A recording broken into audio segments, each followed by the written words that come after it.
Ucrânia e aliados vasculham o mundo em busca de cobiçados sistemas de defesa aérea. Embora a Ucrânia e os aliados ocidentais tenham passado o último ano vasculhando o mundo em busca de munições, a atenção mudou agora para a necessidade urgente de encontrar sistemas Patriot sobressalentes para comatar lacunas nas defesas aéreas de Kiev. A busca por estas armas atualmente cobiçadas intensificou-se ao longo do último mês, à medida que as tropas russas realizavam ataques implacáveis às infraestruturas críticas e civis da Ucrânia.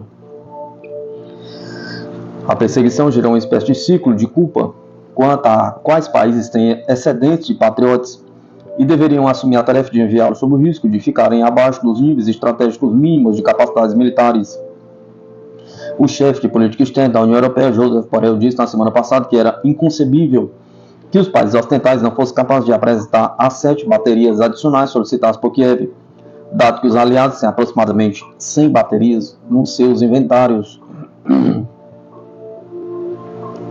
A Alemanha, que anunciou recentemente que iria enviar um terceiro sistema Patriot ao país em apuros, assumiu a responsabilidade de formar uma coligação para adquirir mais destes sistemas em nome da Ucrânia.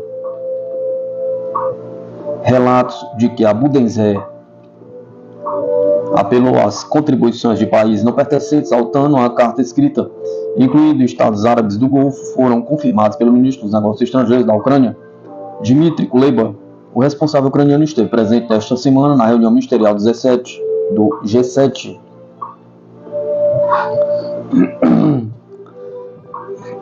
que decorreu em Capri, Itália, onde se reuniu com o secretário de Estado norte-americano Antony Blinken para discutir o único tema de sua agenda, a defesa aérea. Nós nos concentramos neles, os sistemas Patriots fabricados nos Estados Unidos e os sistemas SAP-T franco-italianos. Por uma razão simples, eles são os únicos sistemas capazes de interceptar mísseis balísticos russos, e este é o verdadeiro ponto de viragem na guerra, pois é impossível haver com qualquer outro tipo de sistema de defesa aérea. Kuleba foi citado pela rede de mídia italiana Rai Italia na reunião. Diferentes esquemas foram propostos para reunir mais equipamentos. Uma sugestão veio de Mark Rutte, primeiro-ministro holandês, dirigida a estados que possam ter políticas em vigor que os impeçam de transferir armas diretamente para Kiev. Sabemos que muitos países têm sistemas Patriot, mas talvez não queiram entregar diretamente. Podemos comprar deles e entregar na Ucrânia. Temos o dinheiro disponível, é crucial, disse Rutte numa quimera de líderes da União Europeia em Bruxelas esta semana. Esta solução alternativa foi reiterada pelo secretário-geral da OTAN, Jens Stoltenberg, na região do G7 organizado pela Itália.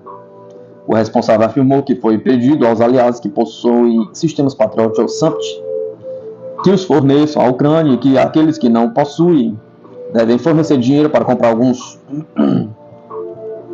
Kiev resolveu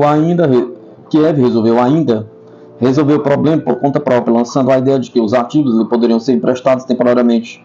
O país também solicitou à Polônia e à Espanha uma bateria Patriot extra, bem como à Romênia um sistema SAMP adicional. De acordo com o Financial Times, as autoridades polacas afirmaram que não podem dar-se ao luxo de enviar Patriots para a Ucrânia, uma vez que Varsóvia ainda espera que os Estados Unidos entreguem parte da encomenda Patriot de 15 mil milhões de dólares que fez no ano passado.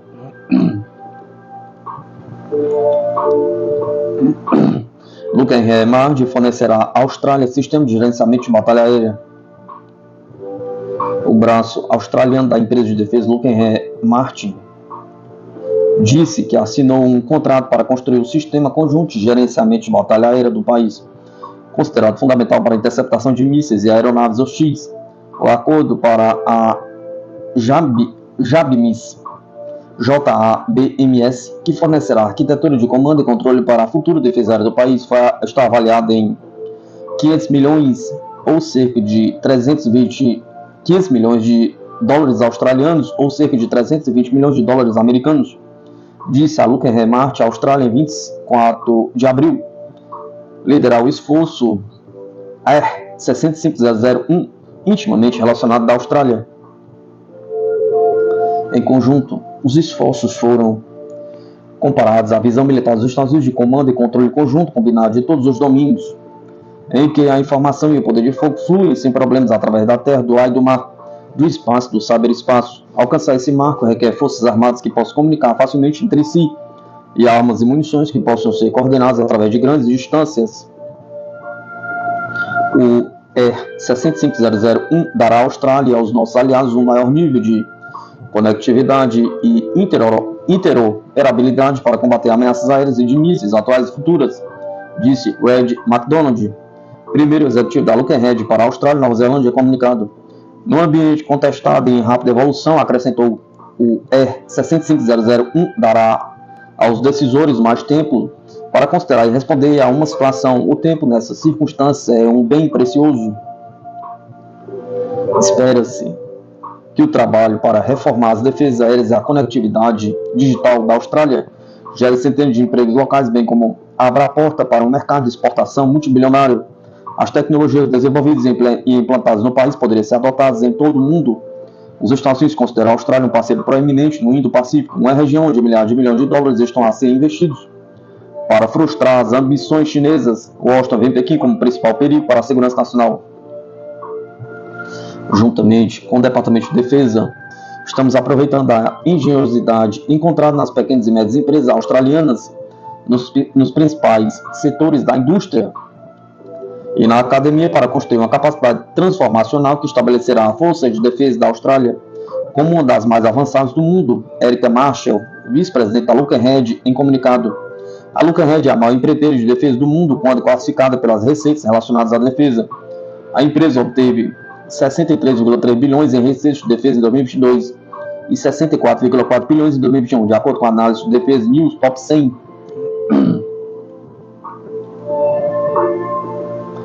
Líderes poloneses planejam conversar sobre armas nucleares.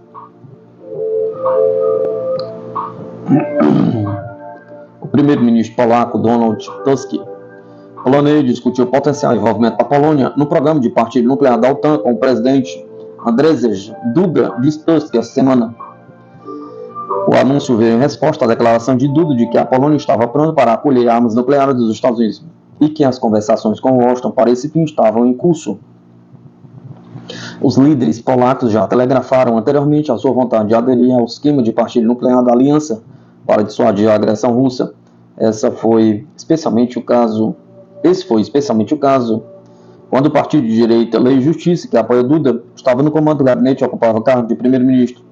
Durante a administração Trump, líderes com ideias semelhantes em Varsóvia procuraram capitalizar o desdém de Trump pela Europa e pela Alemanha em particular, oferecendo-se para acolher ativos dos Estados Unidos retirados de outras partes do continente. Tusk, que chegou ao poder quando a sua aliança de coligação cívica e os seus parceiros venceram as eleições gerais no outono passado, disse que quer reparar os laços da Polônia com a União Europeia e a OTAN. Nesse contexto, quaisquer discussões sobre a alteração do guarda-chuva atômico da aliança seriam realizadas por todos os países membros.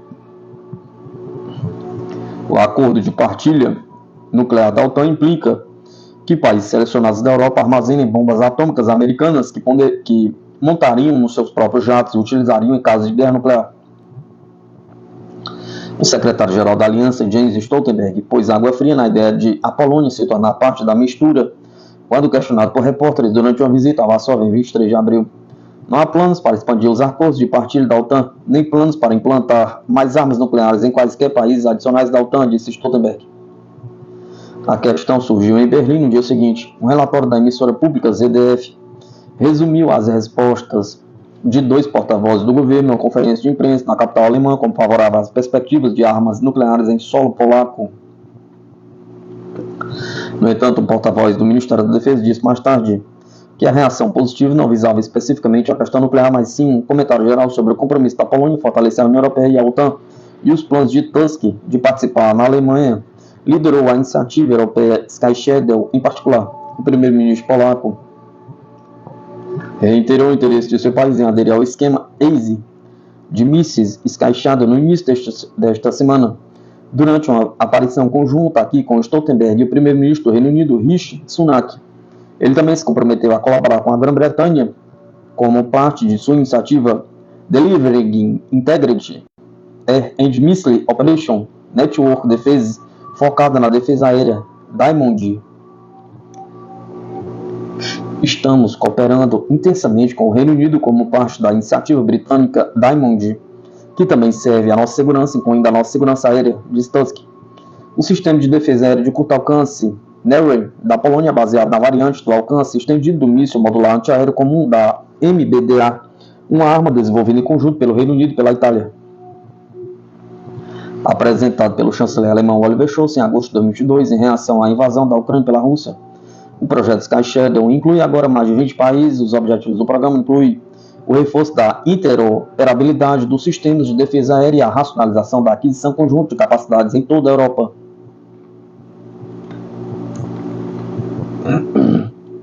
Especialista: ajuda ocidental a Kiev aumenta o risco do uso de armas nucleares do conflito ucraniano. O fato de potências ocidentais obterem armas nucleares e apoiar a Ucrânia aumenta o risco de que, em algum momento, Kiev faça uso delas. É o que afirma o internacionalista da Universidade Nacional Autônoma do México. É o caso dos Estados Unidos, do Reino Unido e da França, o que aumenta o risco de que, em algum momento, o apoio que possam dar à Ucrânia complete a utilização destas armas nucleares para tentar atacar o exército russo. Aí estaríamos falando de um conflito de grande escala, do qual a humanidade nem imaginava quais seriam as suas consequências, vaticina. O especialista acrescenta que, embora as nações tenham se posicionado a favor do desarmamento nuclear no fim da Guerra Fria, a realidade é que o bloco ocidental não cumpriu esse objetivo. Eles nunca baixaram as armas e cada vez fabricam mais sofisticados e perfeccionistas, o que cria um perigo para toda a humanidade, porque estamos em um momento em que os conflitos ao redor do mundo não são travados apenas pelos exércitos dos países, mas por mercenários que aderem, ressalta.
Opinião: a União Europeia deveria comprar munições fora do bloco para reabastecer rapidamente na Ucrânia.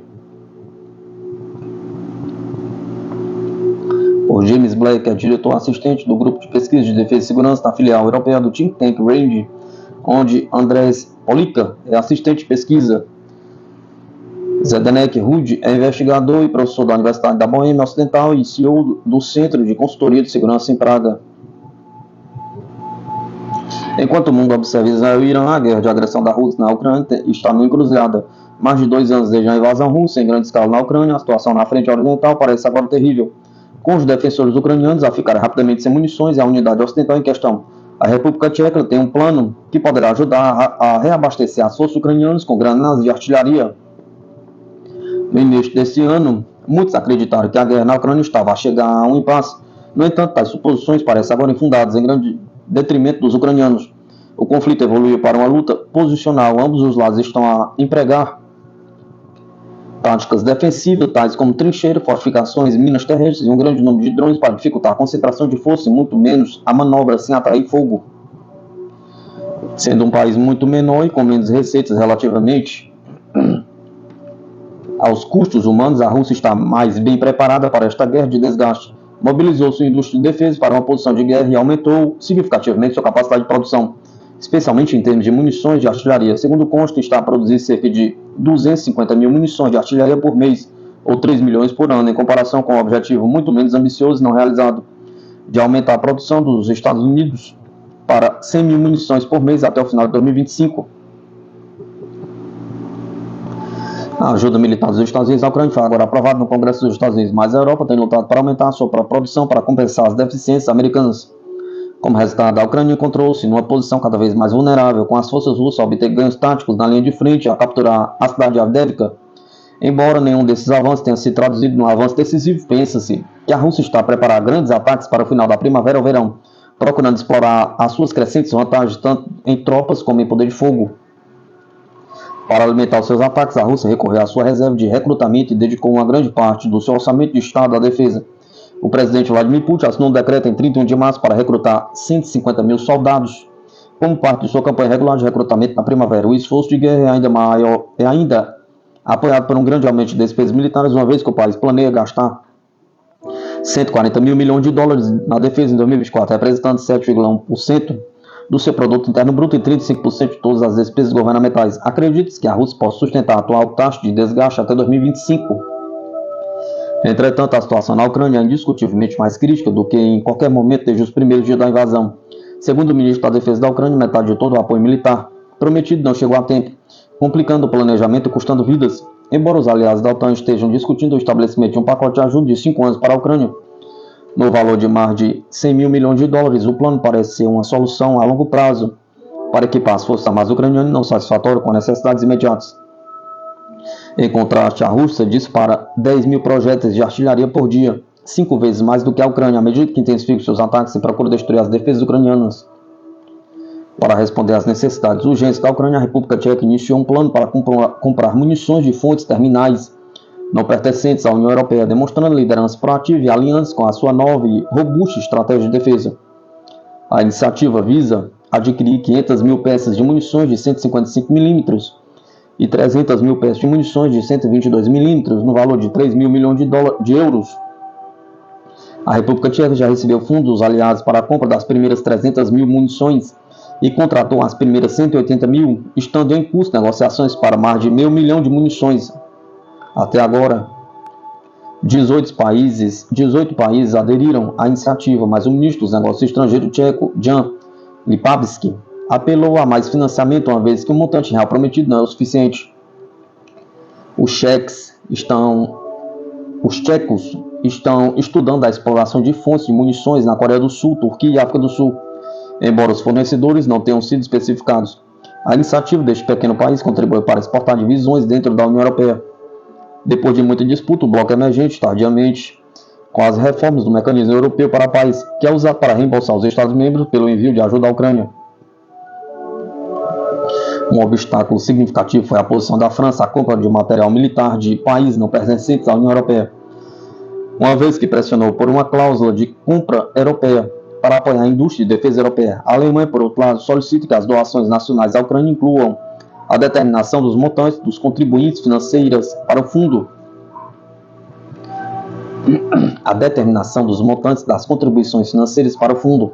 Por fim, os membros da União Europeia têm um compromisso que dá prioridade à indústria europeia, mas permite flexibilidade quando não é capaz de fornecer assistência à Ucrânia nos prazos necessários, abrindo caminho para a iniciativa tcheca. Em contraste, a Eslováquia e a Hungria recusaram se aderir totalmente à iniciativa tcheca, afirmando que não estão preparados para alterar sua recusa estrita de fornecer armas à Ucrânia. Estas divergências colocam em evidência o dilema da União Europeia entre responder às necessidades imediatas do campo de batalha da Ucrânia e abordar objetivos a longo prazo, como o aumento da capacidade industrial de defesa europeia. Na realidade, a União Europeia precisa seguir ambos os caminhos simultaneamente para fornecer apoio suficiente a Kiev. Após décadas de subinvestimento, a melhoria da capacidade industrial da União Europeia não aconteceu de um dia para o outro. Portanto, a União Europeia deveria comprar munições fora da União Europeia para ganhar tempo para que a indústria europeia desenvolva as capacidades possíveis. Fornecer projetos de artilharia à Ucrânia não só apoiaria as forças armadas da Ucrânia no momento de necessidade imediata, mas também sinalizaria a vontade e a capacidade contínua da União Europeia para apoiar Kiev. Tal medida seria uma garantia bem-vinda para a Ucrânia, uma demonstração para os Estados Unidos da vontade da Europa de apoiar Kiev a longo prazo e assumir uma parte maior do fardo mais amplo da defesa da segurança transatlântica. Por último, mas não menos importante, a ajuda importaria custos adicionais à Rússia e daria à Ucrânia tempo para reconstruir e reabastecer as suas próprias forças antes de uma possível contraofensiva no final de 2024 ou 2025.